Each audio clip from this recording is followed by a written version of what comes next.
everyone. Thank you so much for the warm welcome. I'm thrilled to be speaking here today as your keynote speaker. And thank you for making it to the pre-lunch talk. I go to a lot of these things, and I usually get really hangry around this point, so I just want to applaud you for coming here and sitting in my talk before lunch. I promise I won't go over long, and you will not get hangry. I'm going to go ahead and get started with this very serious keynote, this very, very serious keynote. So buckle up for some seriousness, y'all. So before we get started, a little bit about me. My name is Condon, and a couple years ago, I was named one of the 200 plus thought leaders in crypto and blockchain. Now, if you read my speaker bio, this may be a little confusing to you, but hang in there. I'm going to tell you a little story first to get things started. So I'm about to tell you a very inspiring story, because this is a keynote, and in keynotes you're supposed to tell some moving story about how you changed your career path, or how you became who you are, or what makes a good leader, or announce a new product announcement. You know, Dreamforce is this week, obviously. So I'm going to put on my keynote voice, put on my TED Talk voice, and talk very seriously and pensive and slowly, and tell you about this important tale, this inspiring story. So what I really want you to walk away from this talk is 7 easy steps to get to this point in my career that I've got to. You too can be a thought leader in crypto and blockchain. So let's start with step number 1, shall we? Step 1, join a LinkedIn group. So in my experience, LinkedIn is a tool mostly used by recruiters or engineering and hiring managers, like 2 minutes before you're supposed to do that on site, kind of figure out who the person is. Or sometimes you have older white businessmen who are adding you on there for no apparent reason, whose job title is opportunity at endless possibilities, but I digress. This all began about a year ago when I joined a group on LinkedIn. It was a woman had reached out to me to speak to a group of people in a women in crypto and blockchain group to talk about my experience as a woman in tech. Now, I have never dabbled in crypto and blockchain, even to this day, which may sound a little confusing, but it'll make sense in a second. I was happy to provide my expertise, and it didn't end up working out. The plans fell through, didn't end up making it over to New York, and I forgot about the LinkedIn group, and I went on with my life, which brings me to step 2. Step 2, forget about it for 6+ months. Did you know that LinkedIn has groups? I didn't know either. I literally forgot. So, as someone who doesn't frequent LinkedIn groups, I didn't think to remove myself from said women in crypto and blockchain group. So imagine my shock and confusion when all of a sudden I was getting 30+ DMs, LinkedIn requests, consulting requests a day for specifically crypto and blockchain expertise. This was very confusing. People either asking for my advice for their crypto startup, or asking for my consulting prices, or just wanting to connect over our shared love of Bitcoin. Which brings me to step 3. Don't learn anything about crypto. So let me remind you, I knew nothing about crypto or blockchain. I work as a cloud advocate at Microsoft, and I don't own any Bitcoin. And the closest thing I know about crypto is like the Crypt Keeper. I'm really not familiar with it at all. So you're probably thinking, well, now's a good time for you to start learning. I got a lot of things on my plate. Crypto and blockchain, not one of them right now. But great advice. Which brings me to step 4. Get copied and pasted into several articles and continue to learn nothing about blockchain. So, puzzled by this influx of messages, I decided to Google my name and the words blockchain and crypto. Oh, I'm sorry. This is a Microsoft conference. I binged it. Just if we could just edit that out of the video. So, surprise, I got added to an article titled 200+ women, or 200+ thought leaders in crypto and blockchain, the ultimate crypto list for event planners, influencers, and the like, which I lovingly now refer to 200+ thought leaders in crypto and blockchain, blah, blah, blah, copied and pasted from a LinkedIn group I forgot existed. So before I knew it, I was in a Everipedia article, thus beginning the lovely game of telephone, which began my crypto and blockchain career. And you, friends, can do it too, if you follow these easy steps. Step 5, insist you know nothing about it. So soon my LinkedIn inbox, and these are actual screenshots, started to look like this. So here's one. It says, "Hello, Chloe. I see that you are in the blockchain space. It would be great to connect." Okay. "Hi, Chloe. This is name redacted. I was pleased to see that you liked our Women in Blockchain cryptocurrency list. I just wanted to connect with you in case you wanted to add or change anything in your wiki." Okay, now I have a wiki. Cool. Oh, but it gets better. It gets better. "Hello, I'm adding you to the 200 plus thought leaders in crypto and blockchain for speakers and conferences and panels in China and Germany." You don't know how tempting it was to not say yes to these and just go up to people in the audience and be like, "Crypto, what is it? How about you?" That would have been my keynote, literally. No knowledge, still no knowledge. Here's another one here. I saw we have mutual connections and mutual interests. We're thought leaders in crypto and blockchain space. So you get the idea. This is one of my favorite ones.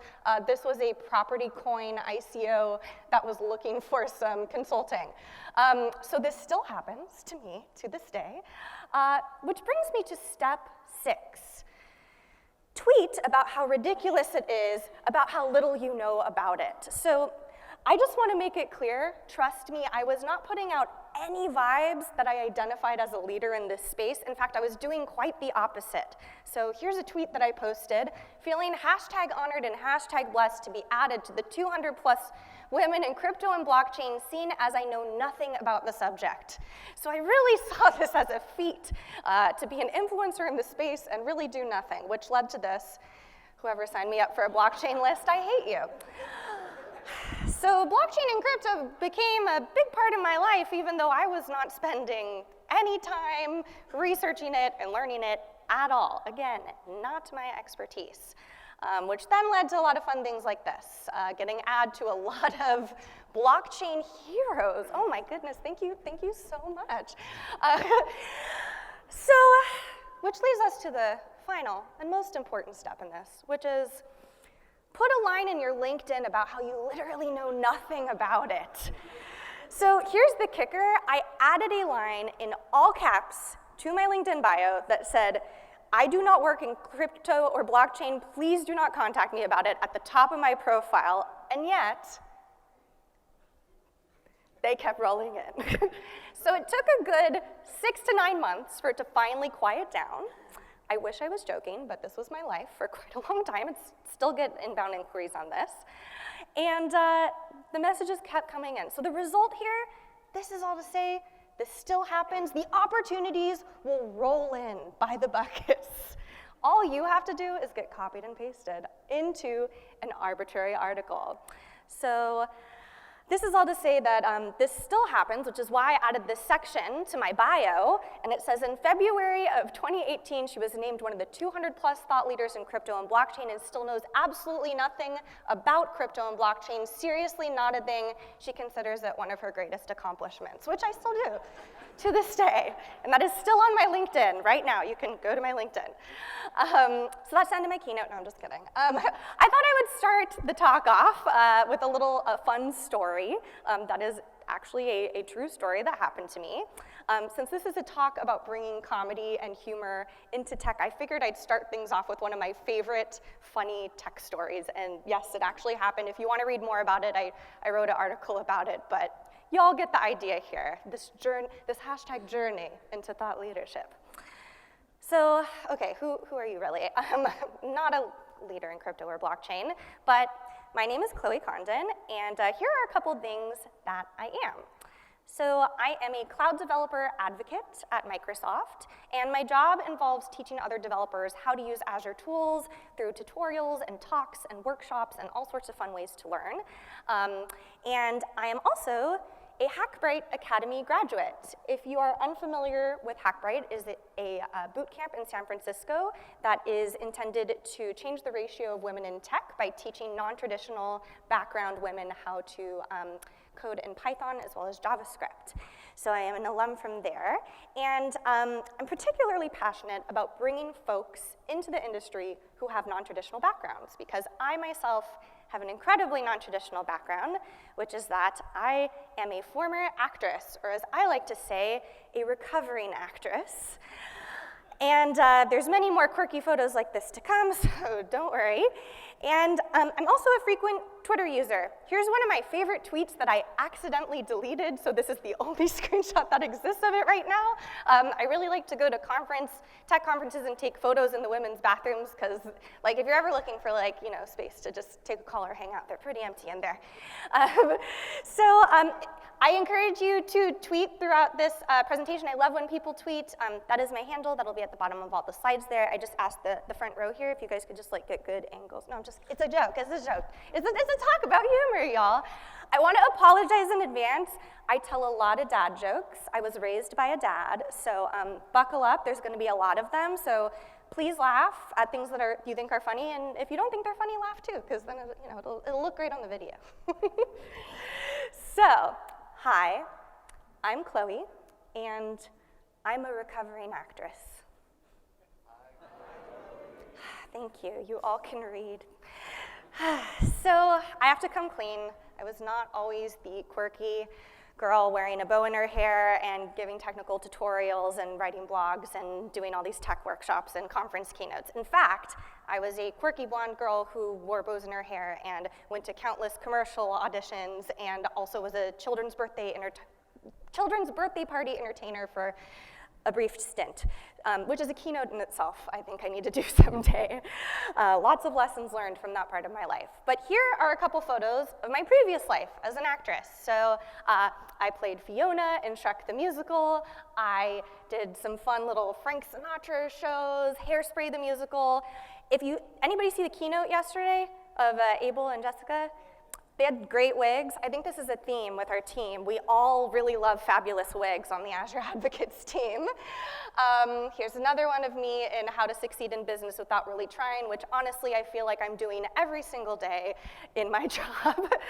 So one thing has stayed constant in my life from the many, many years of being an entertainer that I bring into all my work, even in tech, and that is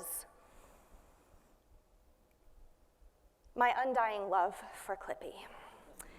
No, I'm just joking, it's humor. Humor is the thing that I've always been drawn to, and it's served me surprisingly well in tech. So here's a picture of my business cards. I feel like they spell out my sense of humor and my aesthetic pretty well when I hand them to folks. And today, I'd like to share with you some ways that I've found success in bringing humor and entertainment into tech. I'll show some examples of how others are doing this and how other companies are doing this, and also give some scientific evidence and real-life examples on ways that you can do it too. As I mentioned before, my background is in the performing arts. I worked for many, many years as a musical theater actress. I got to wear a lot of ridiculous wigs and costumes, as you can see from these photos. And there's been many, many differences between my life as an engineer and my life as an actress. So here are a couple shocking realizations transitioning from theater to tech. There's many things that are drastically different here. As someone who performed in musicals for 20 plus years, it's pretty much the opposite of Silicon Valley in a lot of ways. For one, the gender balance is opposite. So I have really, really great news for anybody in the audience here who is a male and looking to get involved with musical theater. Head on down to any local community theater and you will likely get the part. Because any audition you go to, there's gonna be 40 to 100 women trying out for the role, and then 2 men will wander in and play all 8 parts. If you've ever done a musical, you know that's the case. So it was a very stark contrast to coming into tech. And because of this, the industry is a lot less competitive. So I went to a world where I was competing against, hundreds of other women who were 5'2" blonde women who looked just like me. It was like a weird Westworld kind of thing. To being in this world where startups are literally begging to have developers come and work for them. So it's a very weird thing to wrap your head around, to be in an in-demand role. People don't sing as much. I find that people don't break into song and dance nearly as much as they did when I did theater. You all need to work on that. I get paid a living wage, which is amazing. Many of us have learned who have liberal arts degrees or performing arts degrees. It's quite nice to work in tech. And also, here are a couple reasons that I did not get a job when I was working as an actress. My weight, my ethnicity, my ability to tap dance. not having a believable Cockney accent, my parents' donation to a theater, having an affair with the director, ability to belt a high C, or my gender. So I wish I was joking, but these are all literally reasons why I didn't get a job as an actress. So it's been quite a whirlwind of changing careers here. But something that really struck me when I switched jobs was that meetups, events, and content and tech were pretty dry. And for this musical theater gal, that was a really hard pill to swallow. Now, I say this as someone who's been fully immersed in the performing arts since birth. You have to understand that up until I became an engineer, every part of my life had some sort of aspect of entertainment in it. Even at family dinners, I would perform elaborate dinner theater for my mom and dad. My father is a retired director-playwright, and my mother, who passed away when I was a teenager, was a costume designer. So I literally grew up in a theater trunk, so to speak. But even when it came to what I would consider bad or boring theater, there was always some sort of entertaining element for it. For example, I saw a 4-hour-long production of Godspell that my ex-boyfriend was in, and I didn't leave at intermission. So, you know, you gotta, but even then, I think back on that show and I'm like, well, someone fell, and that was fun. So there's always some sort of element of camp or entertainment that comes with the performing arts. But when I first started giving talks at conferences earlier in my career, I thought I was bombing. To give some context, musical theater audience members are either hysterically laughing or hysterically crying. There's really no in-between. If you've ever seen Wicked or Phantom with a fan, that truly is the sentiment. So, hence the comedy and tragedy masks that we have in theater that actually stem from Greek mythology. So when I started giving talks at meetups, the audiences were a lot quieter. I find that engineers, they really like to digest the content. They're very introspective. You're lucky if you get a good chuckle out of a joke or two at a meetup. Usually people are pretty tired. They've been coding for 8 hours a day. It's understandable. Unless the room is full of PMs, much easier audience to please, in my opinion. So this is all to say that earlier in my career, I would throw in a bunch of gifs and jokes, and my shtick would be met with kind of these like blank expressions, and I thought everyone hated me. Usually I would look out there and we have the occasional like dozer off, you know, I get it, time zones in Bangkok are difficult, it happens. The one person who would keep me going, and if you've ever given a talk before, you've done any public speaking, would be the nodder. And if you've given a talk before, you know who these people are. I've clocked a couple of you here. It's that one person who's like that glorious human who's just like paying attention and looking and nodding at everything you're saying. And you're like, someone's alive out there, thank God. So shout out to the nodders, you do God's work, thank you. You keep me coming to work every day, because sometimes I don't know if you guys are actually here. So this is all to say, you probably noticed that at the start of my talk, I preface my talk by saying I tell a lot of dad jokes. And this is something that I've started saying before every single one of my talks, because I want to give people permission to laugh and permission to have fun, which I think is so, so important no matter what we do. If it's very, very serious and technical, we can still have fun. I think that Jess and Abel's keynote the other day was a great example of that. I mean, how many times have you seen people wear wigs in a keynote, right? And I do musical theater. I'm about as quirky as they come. I apologize. But why do I have to give this disclaimer? What is it about tech conferences and keynotes and meetups and these highly cerebral technical things that we have to have, you know, such a RBF face for, so to speak?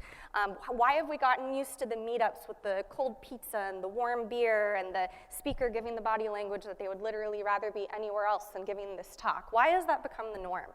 So, of course, I understand that musical theater is an entirely different medium. It's not called the entertainment industry for nothing, she says, as she involuntarily does jazz hands. But even, you know, some of the worst shows out there can have some sort of fun element. I'm sure you can kind of pick up on a couple things. And as someone who came from the musical theater world, Tech Talks, when I first started going to meetups, felt a lot like this SNL sketch I'm about to show you, which you may recognize, from Tim Calhoun. Oop, I think we need some sound. Okay, 1 second, y'all. I think the sound is coming out of my computer because we have it in here. And we're moving. This is a musical interlude. Pretend that this didn't happen. And now we're moving the computer. Oh, it's on this side. It's on the other side. Boom, amazing, thank you. Okay, we're gonna pretend that never happened. We can just like edit that out. No, I'm just kidding. Edit it out with the Bing thing from earlier, you know. Okay, there we go. Do we have sound? Do we have sound? I am Tim Calhoun, and I'm running for the office of President of America, United States. A lot of people are wondering, who is Tim Calhoun? Well, I want to tell you now who is Tim Calhoun. Tim Calhoun, is leader, confident,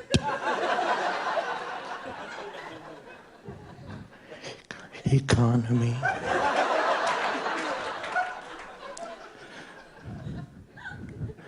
dancer,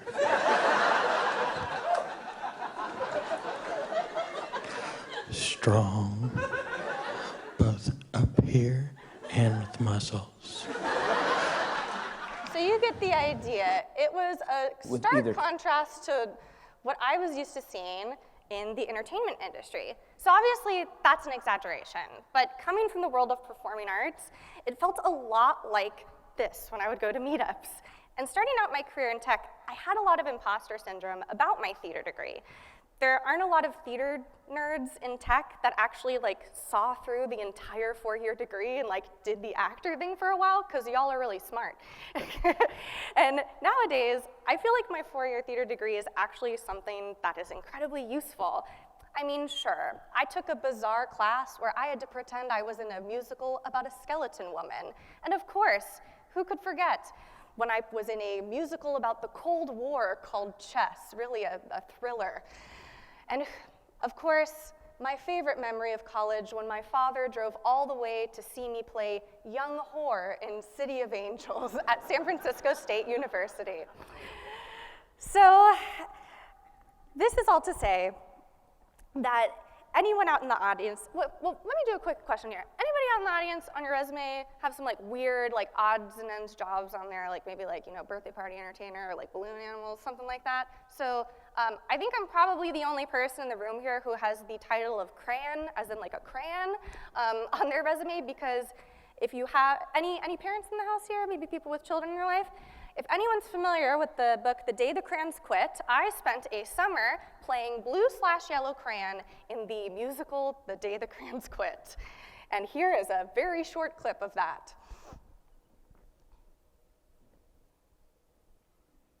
Was great with. Wow, the sun is big and the sun is bright. The color of the sun, sunlight. Well, yellow is the color if you color it right, 'cause yellow is the color of the sun. Well, the sun is huge and the sun is hot, so the colors you choose from the colors you got. Well, yellow is the color, but the sun is not, 'cause orange is the color of the sun.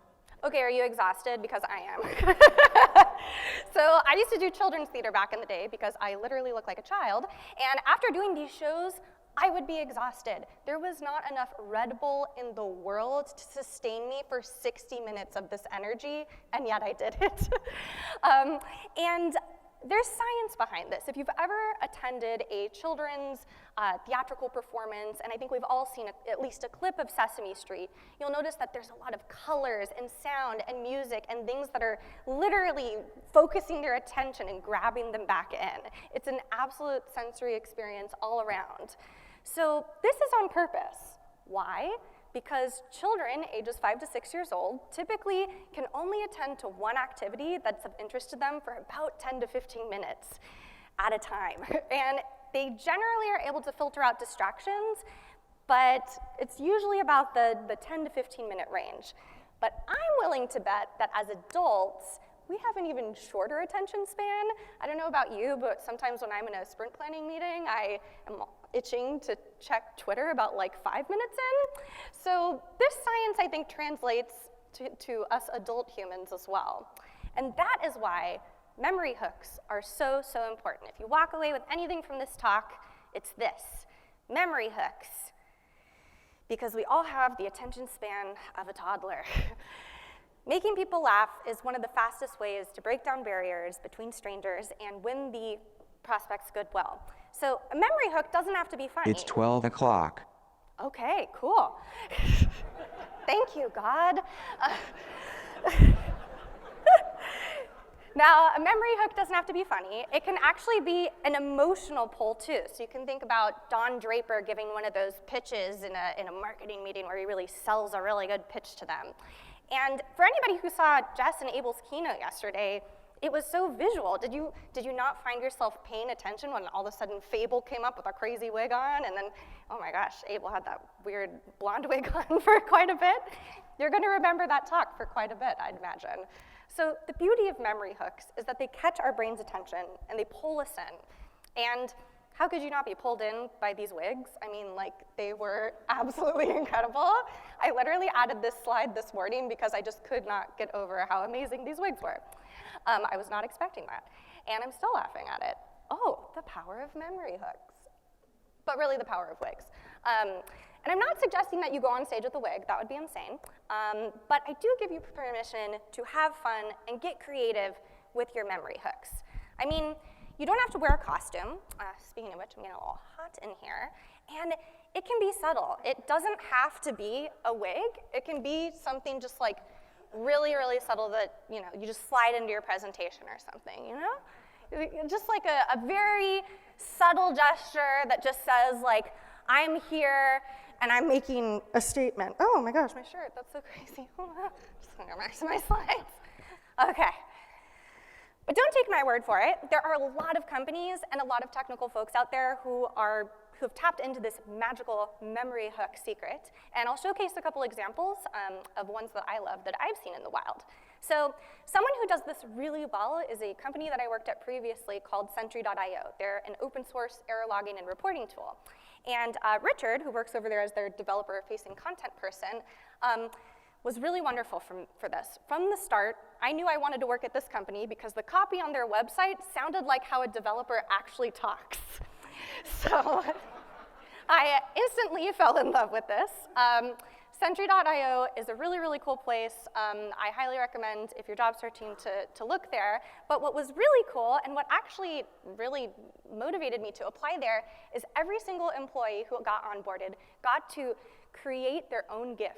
They could choose whatever they wanted to do, and where they starred in it. So here's one of Erin, my very good friend. She loves donuts. So she said, hey, Richard, I want to do a video where I'm eating a bunch of donuts, and then I just want to eat them. And she went for it. She's living the dream. Beautiful. Another favorite of mine, this is Lauren, one of our engineers on the team, and she really liked Pokemon. So keep in mind this is a error logging and reporting tool because there's a really good dad joke here. So Sentry, use stack trace. I'm trying to catch this Venonat. Lauren, use releases. Woo, wait for it, wait for it. This is a good dad joke. Exception was caught. So good. I love that one. There's a lot of other great ones on their website. I highly recommend checking it out. They have over 100 employees, so there's 100 of these to look at, which is really, really fun. And one of the reasons I decided to join the team at Sentry is I took a look at these GIFs and thought, I want to work with these people. They seem really fun and cool. Now, isn't this way more memorable than any other careers page you've seen? Doesn't this make you want to not only meet these people, but maybe even like try their product? When we're at tech companies, having a sense of humor in your branding can make a difference. It establishes trust, and it makes you remember the company as well. This is another great one of sort of like an 80s like try on in the fitting room montage. These are all actually engineers who work on the team who are extras in it, which is also really fun. You don't have to do an audition or anything when you apply there, I promise. And here's one of mine. I wanted to be like a sassy Ellen DeGeneres talk show host. So making dreams come true with green screen. Here's another fantastic example. If you've never seen this, I'm so excited to introduce you to it. I don't think it requires too much of an introduction, but I love this one in particular because it pokes fun at a very corporate-y cadence that, and a deadpan look that a lot of tech videos have.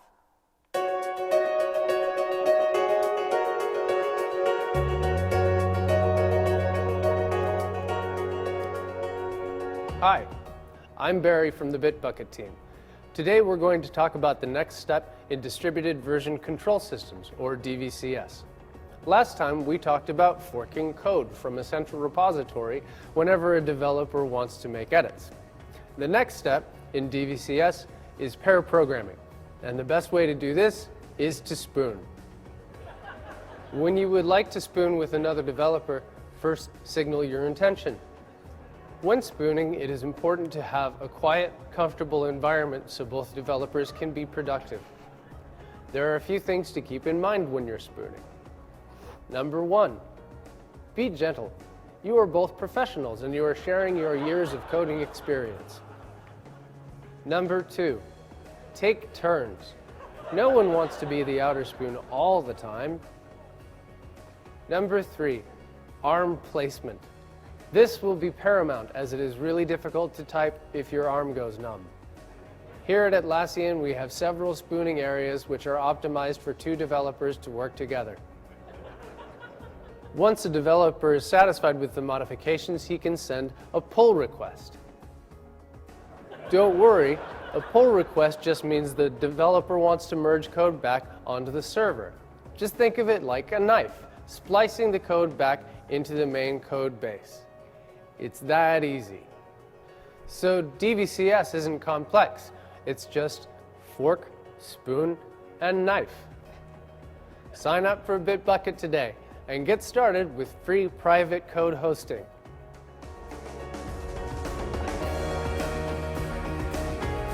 Great video. So I should have prefaced this by saying this was an April Fool's video, obviously. And Atlassian has really been killing it with the April Fool's video. This one had the timestamp, I noticed, of 5:31 at like 11:55 p.m. So here's another favorite of mine. Always makes me laugh every time. Bitband tracks everything important in a developer's day, giving them deeper insights into their performance. Simply by putting a Bitband on their wrist, a developer can immediately track lines of code, code commits, and the number of times they hit meta or escape each day. But a developer's day is rarely just coding, so the Bitband packs a number of additional sensors to track other developer activities throughout the day, including amount of time actually standing at your desk, number of Reddit comments, number of Red Bulls in your system, calories consumed each day, number of times you actually use your desk phone, trips to the bathroom, denial of service attack on the bathroom, consecutive days in shirt, time spent staring at the back of a coworker's head, number of arguments about camel casing, time spent playing Magic the Gathering, ping pong games played, time spent soldering your Raspberry Pi hack for your team's kegerator. The possibilities are endless. It's like the quantified self meets the Internet of Things, but specifically for developers. So please, back this project and help us turn this dream into a reality.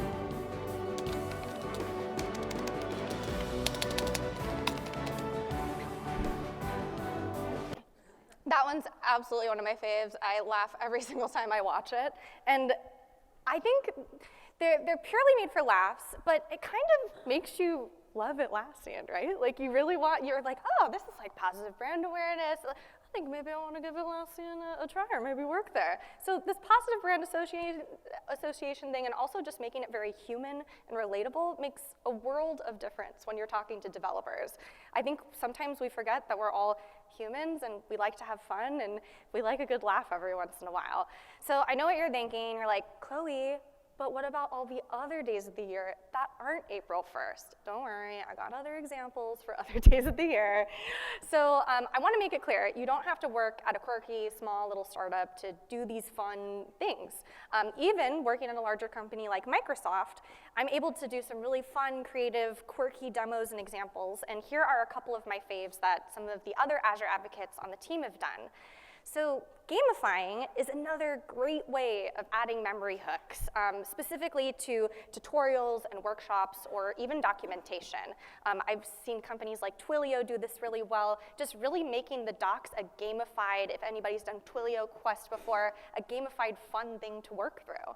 So this is a great example from one of my coworkers, M, who built Azure Mystery Mansion. And I don't know about you, but I've never learned how to use a tool by solving a mystery before. We released this around Halloween time. It's still live if you want to go check it out.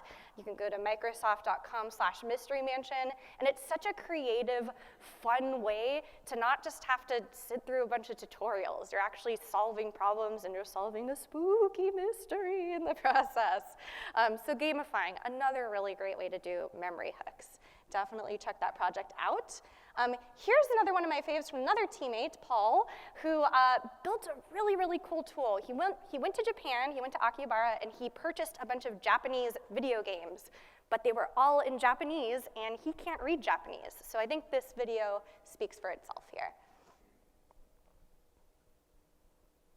So over to you, Paul. Sure. So this is a pretty cool demo that we set up like last week to translate retro video games using so cognitive services. You guys know the service that's in the cloud where you can like do all the cool AI as a service stuff. It's a container now. You can pull it down, run it locally, get all those features on your device, and why not combine that with that awesome Azure IoT Edge product, and then we can go ahead and build something where we can translate live video games using cognitive services. So this was so cool. When you were talking to me about this earlier, I'm just like blown away with this. So you took RetroArch, right, which is like an open source game emulation system, right? Yes, a front end for a bunch of emulators, yeah. And you were able to basically build in this cognitive service-based plugin that will translate text that's on a screen in a video game in not that long. It takes a couple seconds. 6 seconds or so. Just depends on the Wi-Fi that we're kind of getting here today. But any of the target languages that you can translate to with the text translation service in Azure, so there's many. You can translate to Klingon, Japanese, Korean, French, as we've got demoed here. So, yeah, let's take a look, and then I'm going to ask you some more questions about how this actually works, because I'm actually interested in what you're actually doing. But show us, give us a little bit of a demo showing us what's going on. Here's a quick demo. This is a favorite I'm sure everyone's familiar with, The Legend of Zelda for Super Nintendo. And you'll see here I've got a translated screenshot here of one of the game screens that's showing it in French. And so the way that I do this, we actually mount this to a button press on this Xbox controller here, and once I push that, that's going to go ahead and take a screenshot that you can see there. And because I've got this configured in Azure currently to translate to French, it's going to pull that down, and you'll see there we go. I've got myself a live translation of my game. And so this is great because, you think about this, the inspiration. I was in Japan recently, and got all these Japanese games, and I just don't know how I'm going to play them without the assistance of something like this. No, this is so incredibly cool, and I know that there's some other cool demos that are going on too, but, I mean, so what you're doing, because what I love about this is you were able to, I didn't realize that our machine learning, like language transfer stuff was good enough that it could OCR off of a screenshot. Yes, and it's really amazing. Actually, you just pull it down, and it basically runs almost exactly like the way you would interact with it in Azure. So it exposes itself on a port that you set up. You make the same exact web request that you would to the Azure service, except you're not going all the way up to Azure. It's just right there. So you just get it right there on the device, which makes for some really cool scenarios. Like if you want to, this is but one way to do it, but imagine how you could supercharge a lot of different IoT solutions by bringing the AI down to the device instead of going up. So you get the idea. These examples don't have to be your typical techie demos. They can involve Zelda. And yes, you did hear correctly, you can translate to Klingon with this tool, which I think is pretty cool. You can check that out at the link that I have down here. I'm going to toot my own horn for a second and talk about one of my favorite demos that I've created, which is a fake boyfriend app. I go to a lot of events and conferences, and also I'm an ambivert, which is an introverted extrovert. So oftentimes when I go to a conference, my peopling level can go down quite quickly. So using Azure Functions, as well as a Flick button and the Twilio API, I built a little button that I can keep in my pocket. I don't have it with me today, don't worry. And it will trigger a phone call or a text message to my phone that goes a little something like this. Oh, let's actually click the video. Here we go.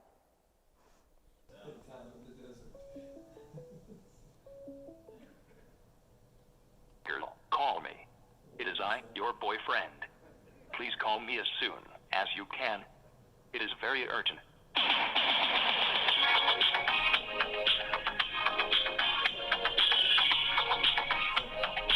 I love this part of the talk because I rickroll all of you, and they're like not expecting it at all. So the little story behind the Rick Astley part of this there is the Twilio docs actually have a Rick Astley MP3 in there as their demo one, and they rickroll everybody who does their documentation. So I was just so obsessed with it that I kept it into the project. And on the topic of Rick Astley, another great example of this is, of course, if you're not following PJF on Twitter, he's amazing. He built a national Rick Astley hotline. A lot of people give this phone number to people when they just want to give a number out. So definitely check that project out on GitHub. It's amazing. You can host it yourself. It's fantastic. Very, very creative use of that. And of course, I saved the best for last. Clippy, I told you he'd be back. So what I love about this example I'm about to show you is it's a perfect example of using humor to celebrate failure. I think Clippy is the perfect example of that. He's our lovable little failure at Microsoft. And I'm about to show you a clip from a fantastic video from Steven Simnowski, who shares his personal remembrances of Clippy with Frank Chen, over at Andreessen Horowitz, and it's an hour-long video, so I'm not going to show the whole thing, but I highly encourage you to watch it. But here's one of my favorite parts, and I think you'll see why. In a moment. There you go. Got it. And then it turns out that you guys threw Clippy an actual retirement party? Yeah, we like Lisa Gurry on the office marketing team like had this like, let's really go crazy. Yeah. And like actually like have a retirement party. And so we flew down to San Francisco, we met with the press to tell them this. And then at one point we just had somebody dress up as Clippy and we rode around on the train and he held signs up like, we'll work for food. And we then did a bunch of animated shorts because the web was new. Right. And like we did a bunch of flash animation shorts about Clippy's retirement.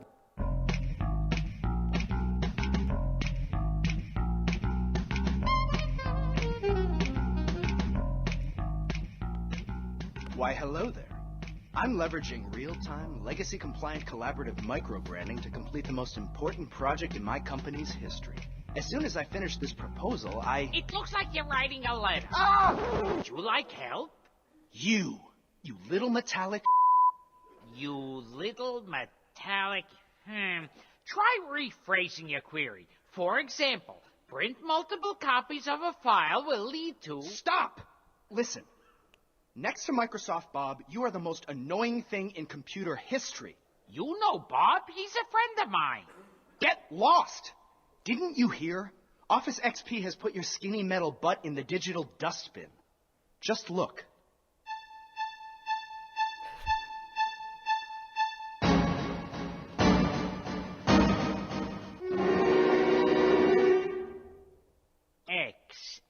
XP. As in X paperclip? Is there any way to turn that moronic paperclip off?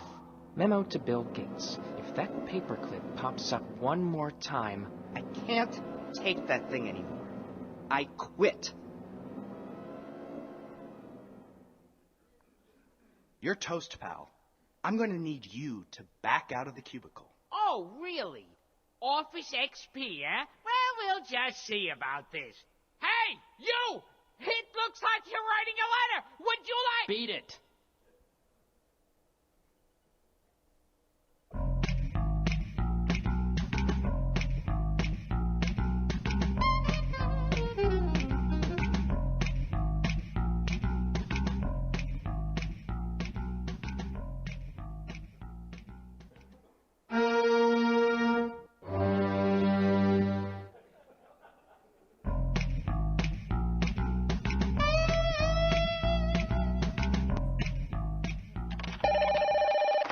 Hello, tech desk.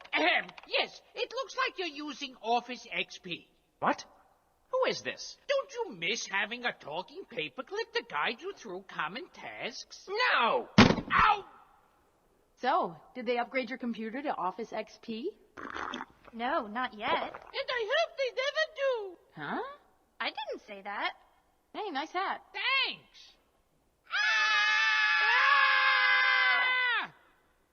Hey, I've got that Office XP now. Oh, yeah?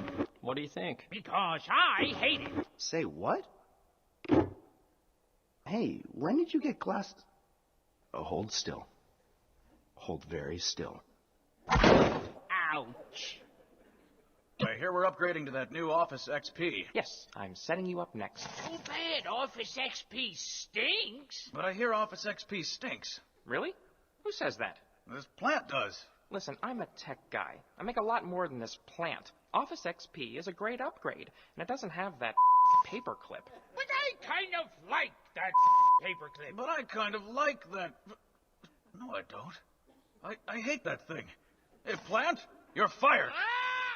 So you get an idea. I think being able to, even when you're doing a review of maybe a project didn't go well, having that sense of humor and having that empathy for spending all this time and building a product, I think it's a wonderful, wonderful example of really having a sense of humor. Sometimes things don't work out, and that's okay.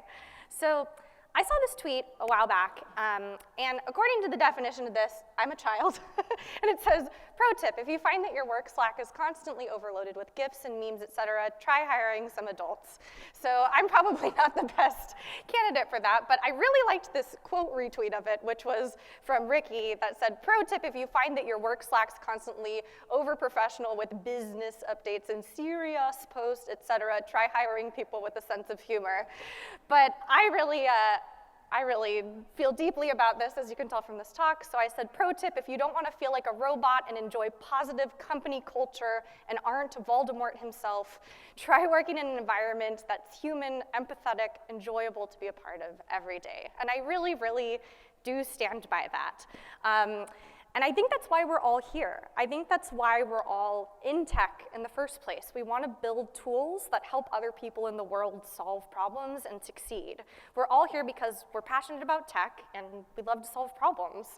I love working at Microsoft as an Azure advocate because I love that I get to interact with incredible people like all of you and inspiring folks. And I've had so many interesting conversations with many of you while I've been here at the conference. And I feel so humbled to be speaking in front of you all today. I must say that my imposter syndrome is very looming, like a Scooby-Doo villain, like waiting to get his mask pulled off and just like, she's an actress. But I'm very grateful, and I thank you for welcoming me into your technical community, even if I am really quirky and usually dressed like a character from Glee. So I'd like to leave you with this. Developers are people too, and they like to have fun. They like to be entertained. This has always been my motto as a developer advocate. Treat people how you would like to be treated, like a real-life human. Take this in consideration in your team meetings, in the copy that you perhaps have on your website, in just having a conversation in the hallway with one of your coworkers. We work on really serious products that solve serious problems, but at the end of the day, we're all here to have fun. So it's a call to action to bring joy and humor into everything that you do. Why do we watch HBO's Silicon Valley? Because it's realistic? Well, honestly, sometimes it's too realistic. But yes, we all can't look away because it's funny. It's humorously realistic. And making people laugh is the best way to break down barriers between strangers and win over individuals or groups. So next time you're making that sample app, or maybe you're organizing a meetup, or perhaps you have a sprint planning meeting, try to find the humor and the joy in it. How can you make things better by lightening the mood? Thank you all so much for listening to me tell some very, very bad dad jokes. Have a wonderful conference. I will be around afterwards if you'd like to talk about tech or theater or Azure or brainstorm creative ideas to add creative ROIs from your LOLs. And have a fantastic conference. I'll be the one at the dessert luau making a lot of bad jokes and sporting jazz hands.